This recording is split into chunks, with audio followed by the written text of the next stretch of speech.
Hello students, today we'll study about combination of capacitors. So in many electrical circuits and appliances, we need capacitors of different capacitances. Since it is not possible to make a capacitor of any one particular value, a number of capacitors can be combined together to obtain a desired capacitance. Okay, so there are two most common combinations of capacitors.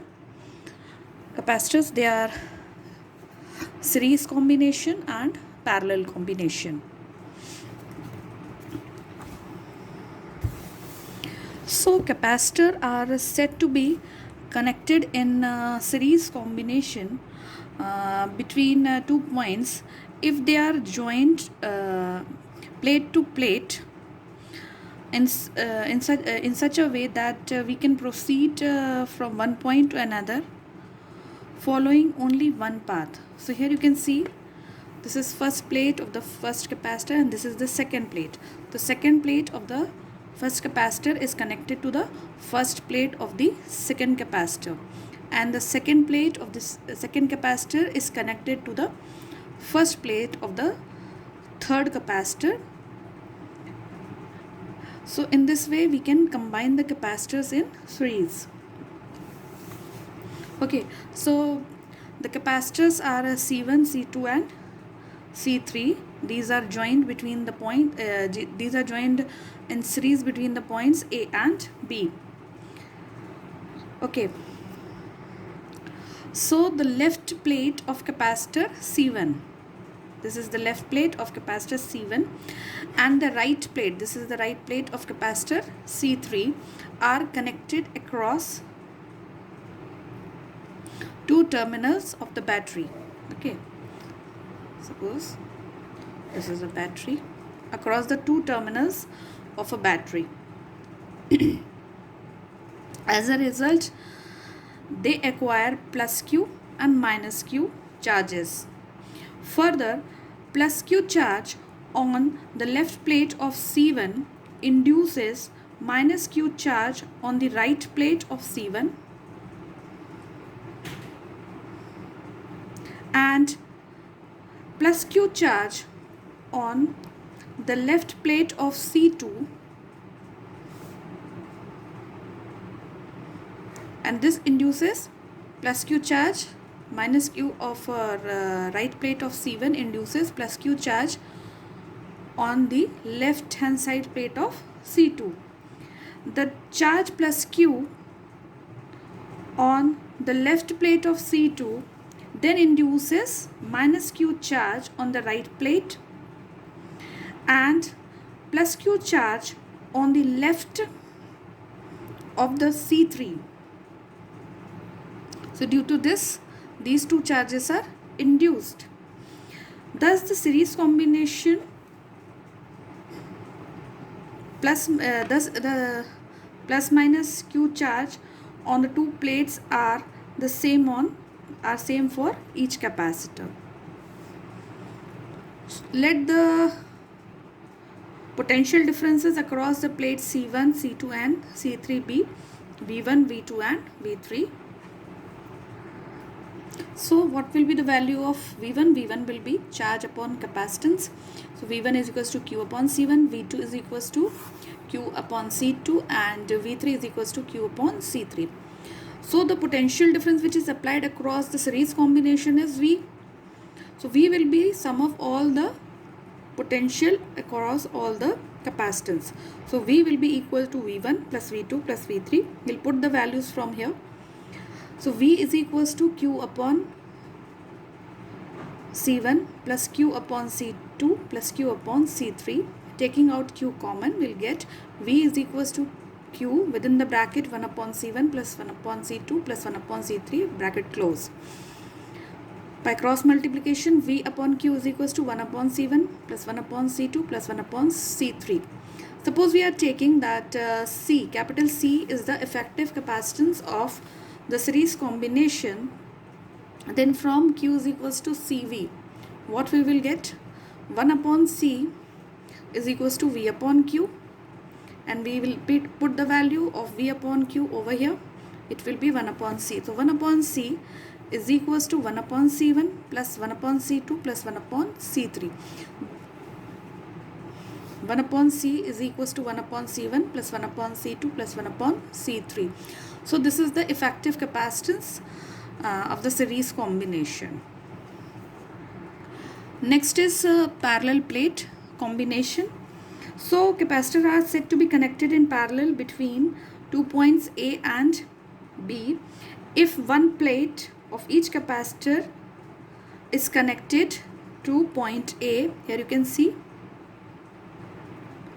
all the left plates are connected to point A, and the other plate, this one is the second plate, of all to the point B. Thus, if one proceeds from A, there will be as many as path to reach B as the number of capacitors. So here number of capacitors are 3. So how many paths are there to reach B? There are 3 paths to reach B. Okay. Now in this figure, we have 3 capacitors C1, C2 and C3 connected between points A and B. Let V is the potential difference.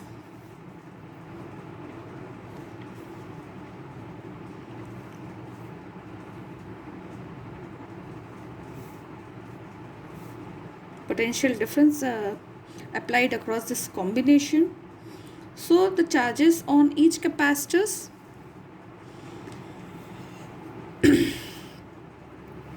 each capacitors will be Q equals to C1V, Q2 is equals to C2V, and Q3 will be equal to C3V.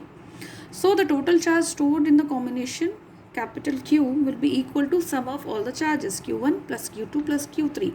Putting the values of Q1, Q2 and Q3 from this, we'll get Q is equals to V within the bracket C1 plus C2 plus C3. Also we know that C is equals to Q upon V. So C will be equal to C1 plus C2 plus C3. Thus the net or equivalent capacitance of the parallel combination of capacitors is equal to the sum of their capacitances. Next is energy stored in a capacitor. So when a capacitor is connected across a battery, it gets charged and hence stores electrical energy. So let us understand how a capacitor stores energy on charging. So the charging of a capacitor can be visualized as the process in which the battery pulls the electrons from the positive plate of the capacitor and pulses them onto the negative plate. So as a result, the plate which loses its electrons keeps acquiring more and more positive charge, and the other plates become equally negatively charged. In the process, work is done by the battery in transferring the charge at the cost of its stored chemical energy. So as the capacitor charges, the potential difference between the plates increases. Let Q be the charge on the capacitor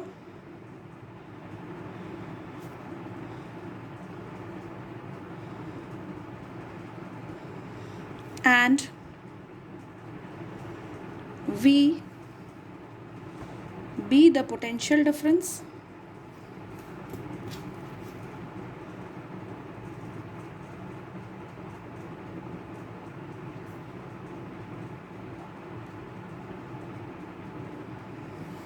Between the plates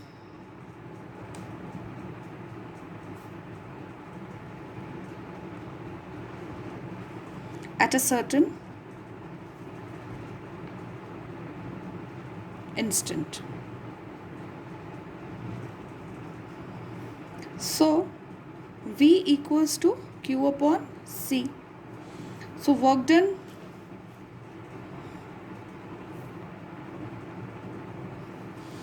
in further adding charge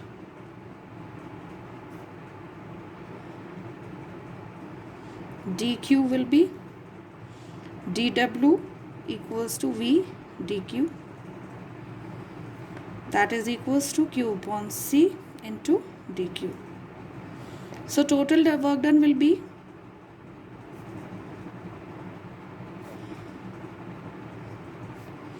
in giving a charge q to the capacitor,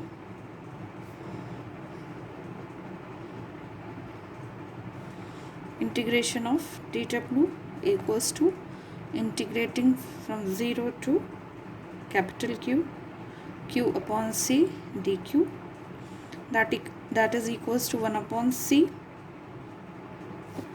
Integration of q will be q square upon 2, limits are 0 to capital Q. So work done will be equal to q square upon 2c.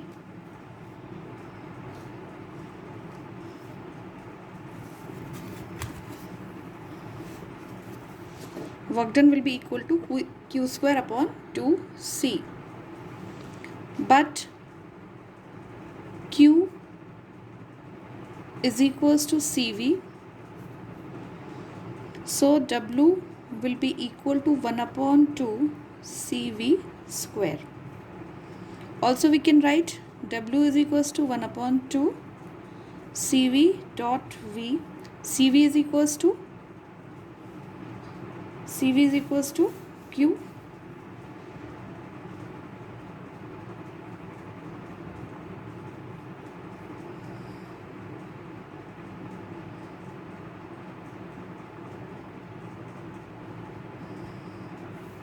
so energy stored will be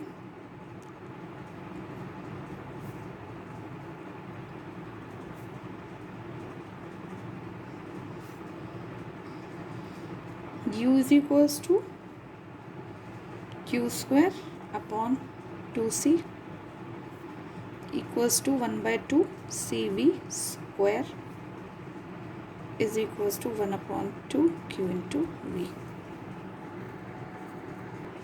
Next is energy density of an electric field in a parallel plate capacitor. So energy density is defined as the energy stored per unit volume of a capacitor. So energy density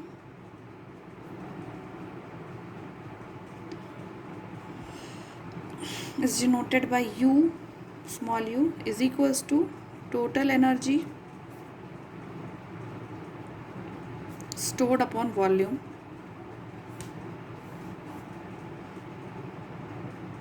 So total energy stored is 1 upon 2 cv square, and volume of a parallel plate capacitor will be its cross sectional area into its height, A into D.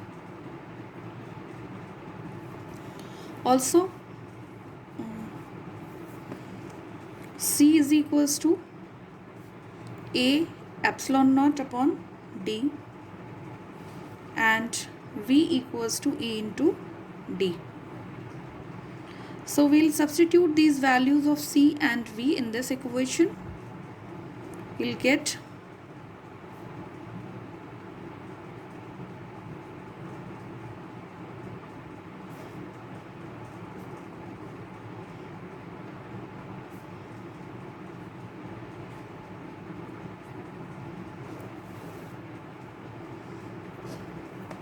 U equals to 1 upon 2 epsilon naught E square.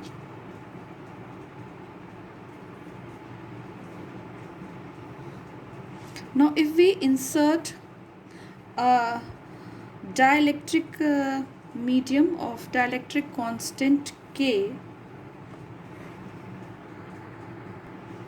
so if a dielectric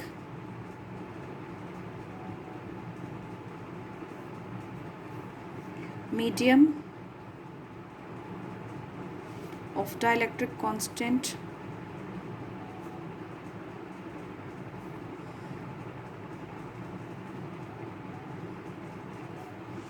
K is filled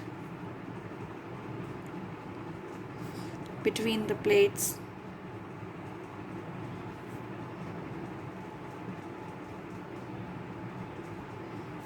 Then U will be equals to 1 upon 2 K epsilon naught E square. U will be equal to 1 upon 2 K epsilon naught E square. So this is energy density of an electric field in a parallel plate capacitor.